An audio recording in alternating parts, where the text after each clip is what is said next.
Questions में a tank filled with water to be height of 12.5 centimetre.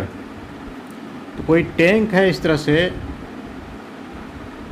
ये tank है इस तरह से, इसका हाइट जो है वो है 12.5 सेंटीमीटर। दिस इज H1 या फिर रियल हाइट। तो real height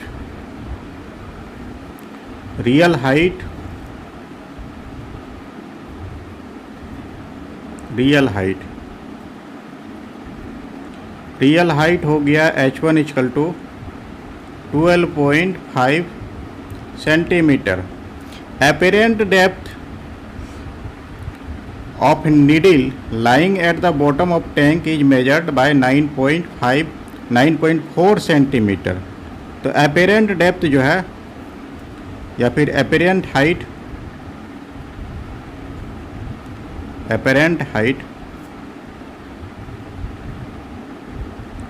this is H2 is equal to 9.4 centimetre.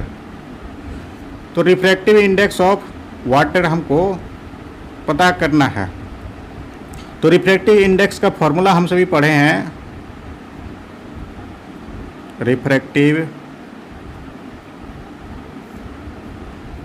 Refractive index of water कल हम सभी पढ़े थे। ये होता है रियल हाइट, इसको म्यू से डिनोट करते हैं। ये होता है real height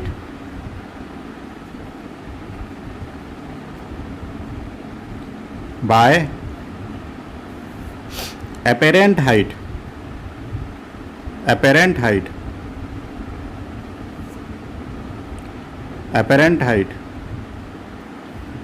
That means H1 by H2। तो H1 का वैल्यू जो है इसमें से 12.5 है। तो यहाँ पर जो है H1 का value, this is mu, refractive index of water हम सभी निकाल रहे हैं।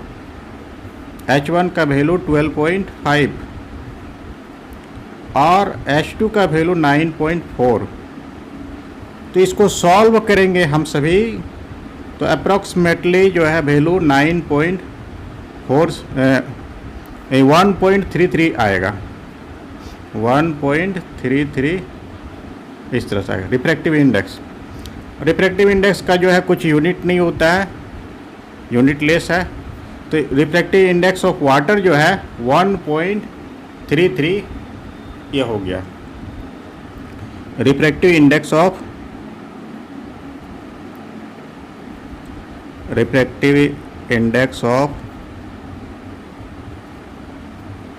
वाटर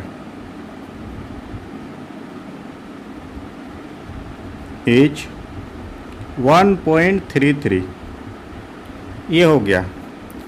अब आगे इसमें से कहा है वाटर को हटा करके, इसमें से वाटर था उसको हटा देंगे और 12.5 सेंटीमीटर तक ही जो है अदर लिक्विड को डालेंगे, इसमें से रिप्लेस्ड करेंगे।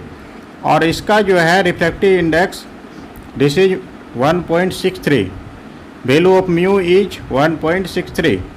सेम हाइट तक जो है डालेंगे। तो अब जो है इसका एपेरेंट हाइट क्या होगा वो सभी हम सभी को प्राप्त करना है। और इसमें से क्या कह रहा है, माइक्रोस्कोप से ऊपर से देख रहे हैं। तो जब हम वाटर इसमें से था तो यहाँ पर जैसे बॉटम में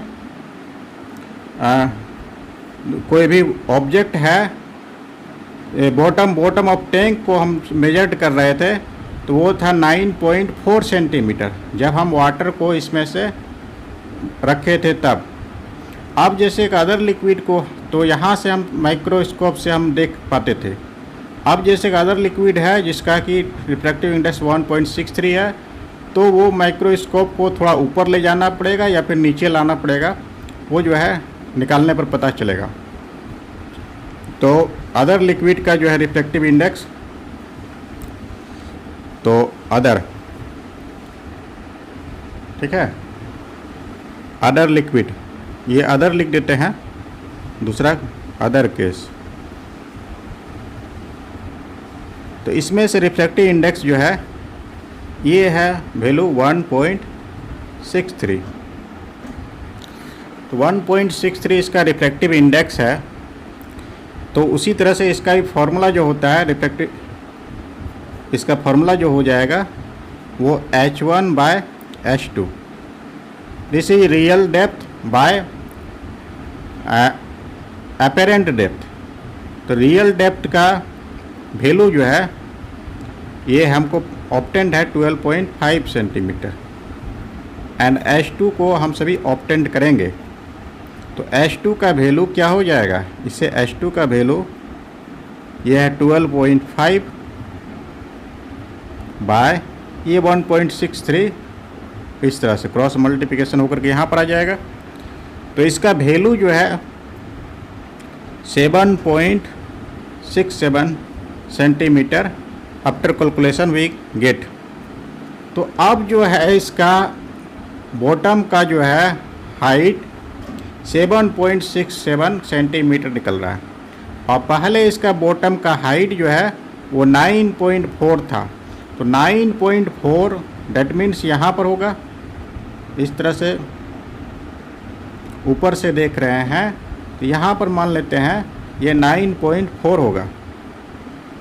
लेकिन अब जो है अदर लिक्विड डालने पर इसका बॉटम जो है यहाँ पर आ गया 7.67, ये हाइट हो गया।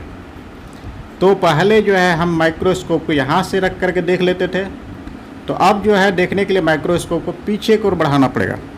तो वो जो है कितना डिफरेंस पड़ेगा, माइक्रोस्कोप को मूव कितना करेगा, वो हम सभी को ऑब्टेंड करना है। तो यहाँ पर लिखेंगे hence new apparent depth, hence new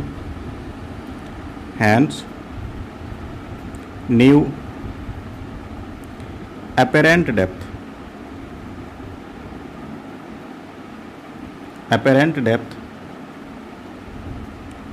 is 7.6 centimeter, and this is less than first depth. This is less than first depth.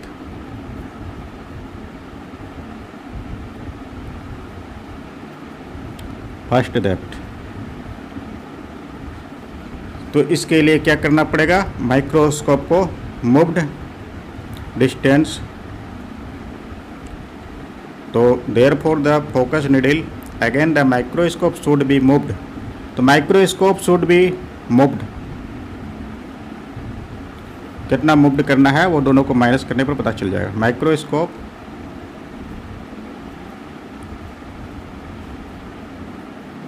should be moved, कितना मूव्ड करना है, पहले 9.4 था, मूव्ड अप मतलब ऊपर की ओर इसको बढ़ाना है। ये है 9.4 पहले था, 9.4 माइनस 7.67 सेंटीमीटर।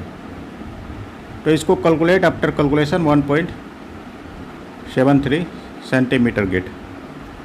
तो इस तरह से इसको सॉल्व करना है। तो 1.73 माइक्रोस्कोप को मूव्ड करेंगे। पहले यहाँ से हमको दिखाई पड़ रहा था जिसमें वाटर था 9.4 centimetre. We see the bottoms of this tank when water is placed, and when water removed and another materials which are palaced, which refractive index are 1.63, then the bottom of tank show these heights. So we move a microscope 1.73 centimetre यहाँ था, तो अब जो है हमको यहाँ पर रखना पड़ेगा 1.73 सेंटीमीटर पर। एबव करेंगे तब हमको ये बॉटम दिखाई पड़ेगा।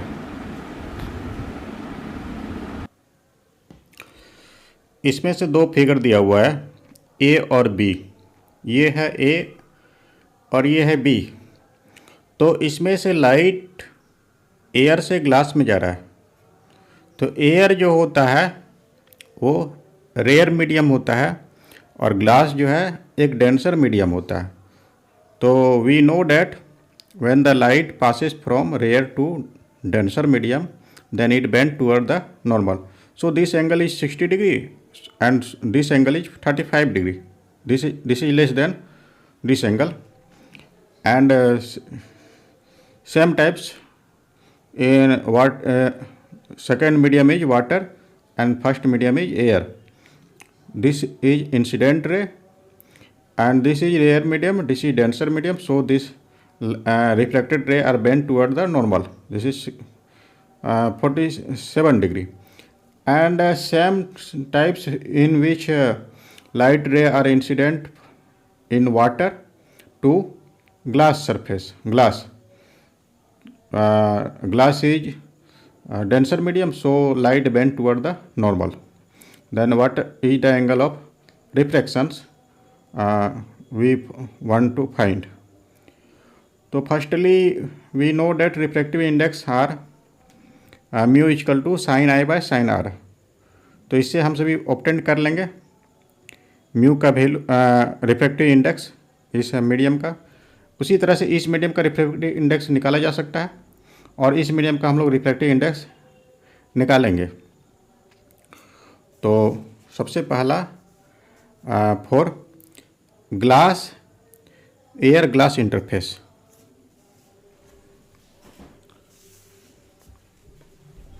Firstly, for air glass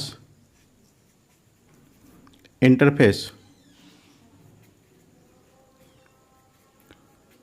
तो इसमें से एंगल ऑफ इंसिडेंट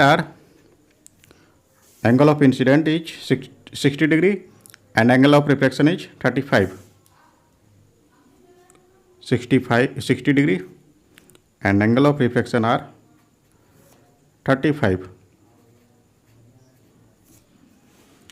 तो mu refractive index of glass with respect to air, इसका फॉर्मूला हो गया from Snell's law sine I by sine R. Value of sin I, this is sin 60 degree by sin 35 degree, and this value of sin 60 degree is 0.8660 and sin 35 degree 0.5736. So after solving refractive index 1.51। तो ये air glass interface के लिए refractive index हम निकाले, refractive index of glass with respect to air. इसी तरह से अब इस सरफेस के लिए जाना है वाटर एयर सरफेस के लिए। तो रिफ्रैक्टिव इंडेक्स ऑफ वाटर निकालेंगे विथ रिस्पेक्ट टू एयर। तो उसी तरह से ये हो गया angle of incidence and angle of reflection sine I by sine R हो जाएगा। तो लिखेंगे for air water surface, for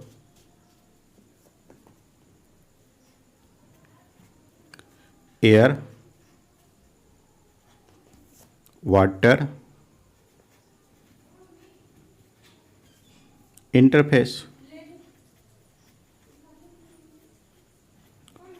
तो इसमें से angle of incidence 60 degree and angle of reflection 47 degree.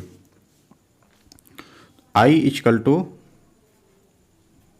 60 degree and R equal to 47 degree. तो mu refractive index of water with respect to air, this value is sin I by sin R। sin I का value जो है 60 degree and sin R this is value is 47 degree. तो इनका value जो होता है 0.8660 by 0.7314 and we get this value 1.18। ये refractive index of water with respect to air निकला है। अब हम सभी इस इंटरफेस के लिए जाएंगे वाटर ग्लास इंटरफेस के लिए, ठीक है। तो refractive index of glass with respect to water ये निकालना है। तो for water glass interface angle of incident are 45 degree and angle of reflection हमको ऑब्टेन करना है। तो फॉर क्या लिखना है, water glass interface, for water glass interface, for water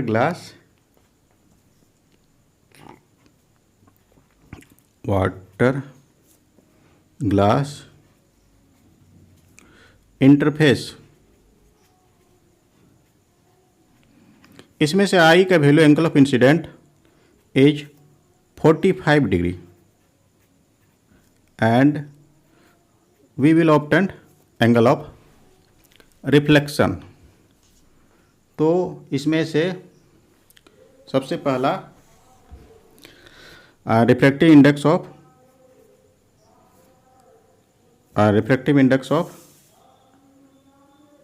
glass with respect to water.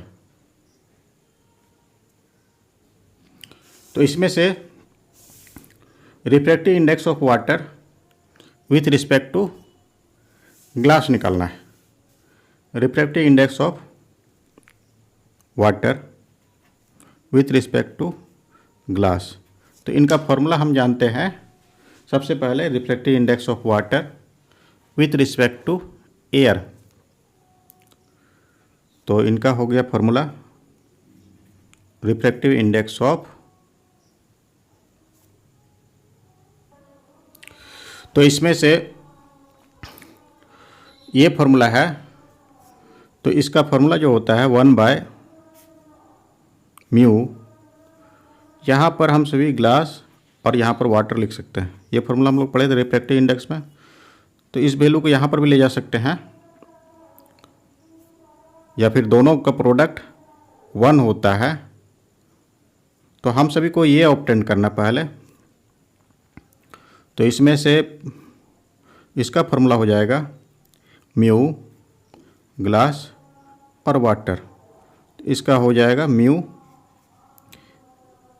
Refractive index of glass with respect to air by, ये हो गया refractive index of water with respect to air.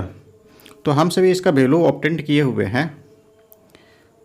Glass का refractive index 1.51 obtained है, 1.51, और water का refractive index 1.18।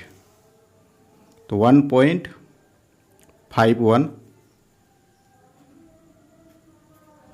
Bye 1.18।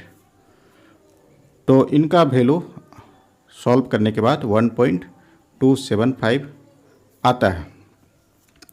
तो हम सभी को यहाँ पर देखना है कि इंसिडेंट रे वाटर में है और रिफ्लेक्टेड रे ग्लास में है। तो इसमें से हमको एंगल ऑफ रिफ्रैक्शंस ये ऑब्टेन करना है। तो refractive index of glass with respect to water, refractive index of water with respect to glass ये निकालना है। तो इसमें से हम सभी को ऑब्टेन करना है refractive index of water, refractive index of water with respect to glass. तो ये जो है इसका फॉर्मूला ये हो जाएगा sin I/sin R। From Snell's law. तो साइन आई का वैल्यू 45 डिग्री, तो साइन 45 बाय साइन आर हो गया, और इनका वैल्यू 1.275 इज इक्वल टू हो गया sine 45, this is 1/√2 into sine R. इस तरह से होगा, क्रॉस मल्टीप्लिकेशन करेंगे साइन आर, तो sine R is equal to हो गया 1/√2 इंटू 1.275। तो इनको कैलकुलेट करने के बाद वैल्यू ऑब्टेन होता है 0.5546। ये साइन आर का वैल्यू है। तो हमको एंगल ऑफ रिफ्लेक्शन ऑब्टेन करना है। आर इक्वल टू हो गया साइन इनवर्स 0.5546। तो ये वैल्यू होता है 38.68 डिग्री का।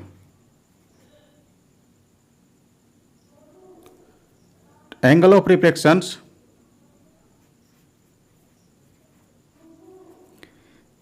Reflections at water glass interface